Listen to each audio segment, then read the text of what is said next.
بسم الله الرحمن الرحيم. الرحمن علم القرآن خلق الإنسان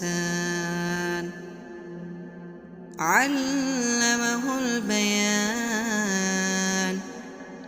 الشمس والقمر بحسبان والنجم والشجر يسجدان والسماء رفعها ووضع الميزان ألا تطغوا في الميزان وأقيموا الوزن بالقسط ولا تخسروا الميزان.